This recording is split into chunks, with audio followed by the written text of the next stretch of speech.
Assalamualaikum warahmatullahi wabarakatuh. Perkenalkan, nama saya Adela Elsya, NIM 204101235, Program Studi Pendidikan Apoteker Universitas Andalas.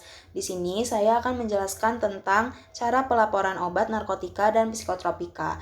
Pelaporan obat merupakan proses kegiatan membuat dan mengirimkan laporan mengenai penyelenggaraan pengelolaan obat, yaitu tentang penerimaan dan pemakaiannya.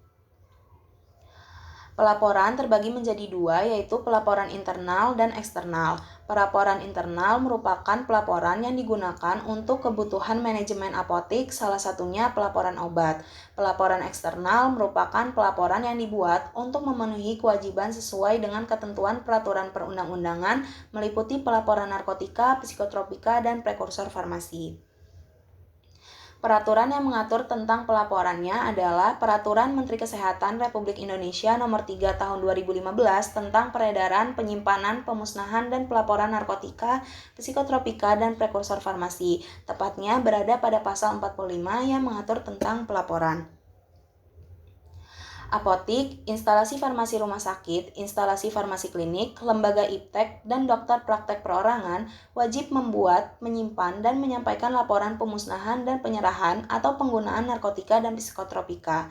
Hal tersebut harus disampaikan kepada Dinas Kesehatan Provinsi, Dinas Kesehatan Kabupaten atau Kota dengan tembusan kepada Kepala Balai POM setempat.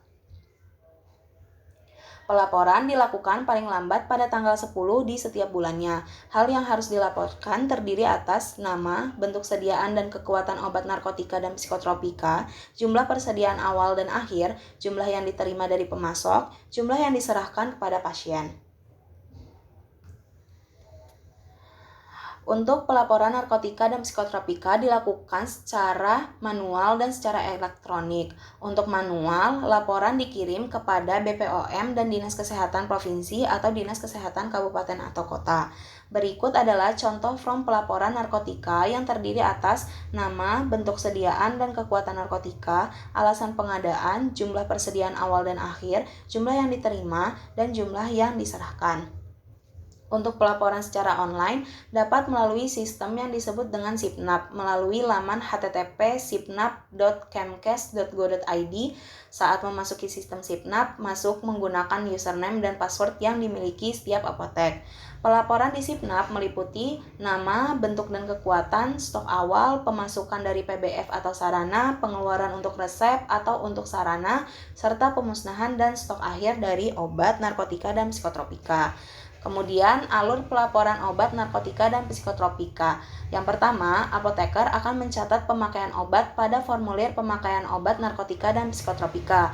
Yang kedua, laporan dibuat rangkap 4 dan ditandatangani oleh apoteker dengan mencantumkan nama jelas, SIK, SIA, alamat apotik, dan stempel apotek. Kemudian, surat laporan dan lampiran dikirimkan kepada Dinas Kesehatan Kota dengan tembusan kepada Dinas Kesehatan Provinsi dan Kepala Balai Besar Pengawasan Obat dan Makanan.